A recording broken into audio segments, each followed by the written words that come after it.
Google Voice, WhatsApp. People have been asking me about these two items, and I think it's time to do a video for it. I use Google Voice to keep my phone number that I had in the United States, and I don't have to pay for it. And I use WhatsApp for 99.99% of my communication needs. And I'm going to start on this when I come back. Hey! Roger! Rocket Chick Roger! Hello there.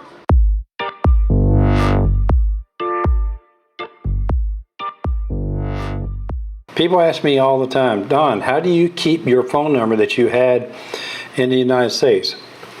I have two phone numbers, okay? When I'm not going to tell you how to set up Google Voice. I'm going to give you a link in the description to it, and I'm going to tell you how I use it and how it works for me, and then you can decide whether you want to go that route or not, okay? So I'm going to start from the beginning.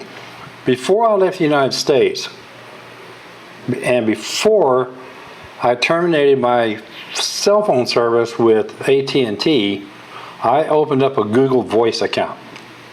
Okay, it's voice.google.com. https://voice.google.com. All right, I'll put a link in the description, of course. And actually, a long time ago, I actually set up a separate phone number through Google Voice that was free to use, and you could use Google Voice to make phone calls on your computer through a headphone microphone setup like this, okay? And it was free. You didn't have to pay Google for the phone number as long as you kept it active and you used it. I think you had to use it twice a month to keep it as a free number. Eventually, I kind of just let that go away. I didn't need that number, but what I did, you've heard me talk about porting a phone number. And so what I did was I ported my AT&T phone number to Google Voice. It cost me $20 to set that up with Google. It's a one-time fee.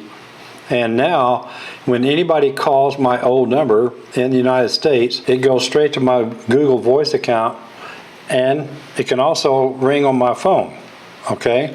I personally turn that feature off where it rings on my phone because 90% or more of the phone calls that I get on my old number is pure spam. Insurance companies, Medicare, burial services, like you think I was dead already. So I don't need it. The only thing that I use it for, sometimes for dual factor authentication, like from the bank, or like when I log into my Apple account from a different computer and it wants to verify my identity, it'll dial my phone number that I had in the States and give me the PIN code, and I get that message in a text message on my phone, and my phone is an Ecuadorian phone with an Ecuadorian phone number, and then of course I have WhatsApp on it. That's the other thing I want to talk about in this video is WhatsApp. But for right now, the way this works, I'll just kind of give you an overview of how this works, okay? You open up a Google Voice account, okay, at Google. Before you close your account at your carrier, whether it's T-Mobile, Verizon, AT&T. I'm going to stop telling you how to do it. I'm going to tell you what I did. Before I closed my account, I made sure that my local number that was through AT&T in the United States, I ported it to Google Voice. I put in the description the step-by-step instructions on how to do that. And you can also, there's a link that you can just go to voice.google.com, and you can see the step-by-step instructions on how to port your phone number. Basically what you're doing when I say port your phone number is you're going to forward your phone number over to Google Voice. Then when you close your account at AT&T or T-Mobile or wherever, you still have that phone number because you now have it at Google Voice. You understand what I'm saying? A lot of people don't get this, but it's really pretty simple if you just kind of think about it. Don't make it too complicated.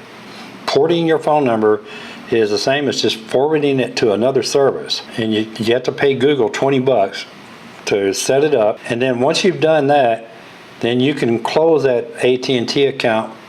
I waited until 2 weeks after I got here and I closed mine then. Actually, I pre-arranged it to have it closed.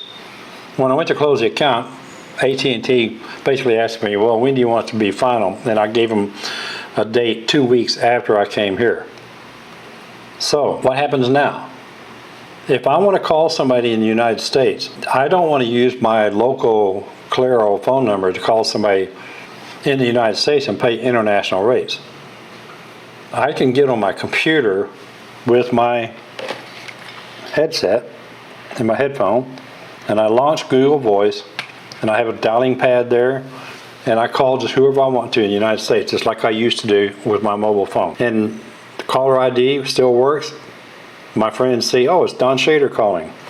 And it works great. As long as I've got a good, strong internet connection here. I've had, conversations over an hour long in the United States from right here in Monta through the web and just doing it straight through Google Voice. It's not difficult to set it up. Just follow the instructions. If you get too bogged down with it and you just can't make it work, contact me. I'll give you a call and I'll help you I'll help walk you through it as best as I can. Okay? It costs $20 to do it. It costs, not to me, it costs $20 to Google to set it up.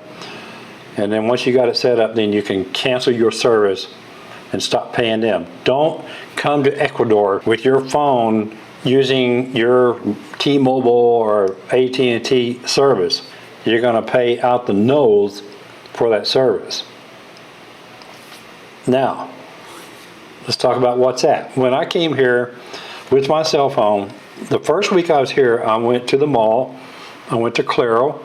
I had an interpreter with me. My good friend, husband was with me. The couple that came to Ecuador with me for my first week, they speak fluent Spanish, and we went to the mall, and I paid and signed up for cell phone service with Claro, C-L-A-R-O.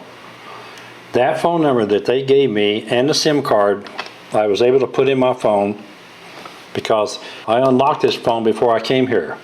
This is an Apple iPhone. I unlocked it. I gave it to the guy at the counter. He opened it up, pulled the AT&T SIM card out of it, put the Claro SIM card in it, and I was in business.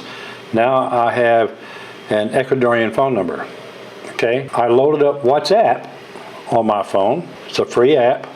It's actually owned by Meta, which is Facebook. When I went to set it up, I registered my Ecuadorian phone number to the WhatsApp number, okay, or to the WhatsApp app, okay?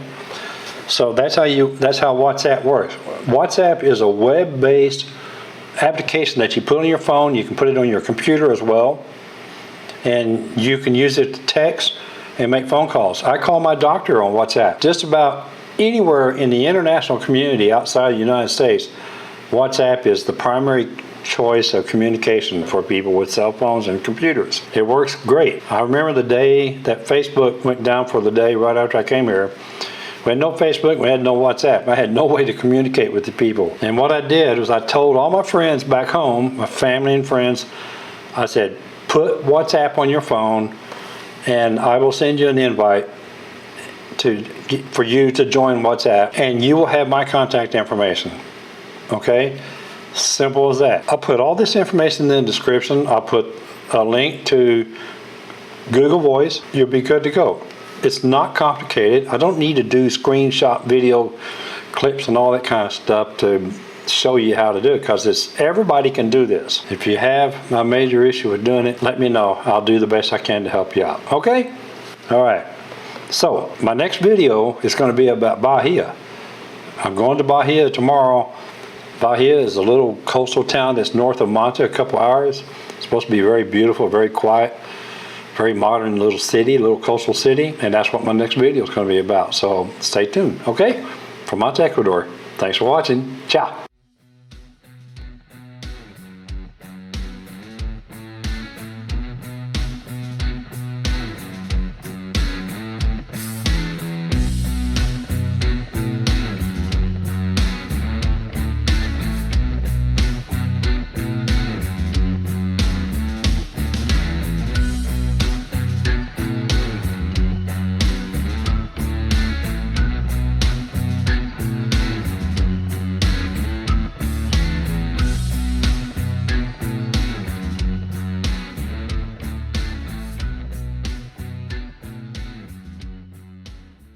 Sorry to bother you. By any chance, do you have $1 so I can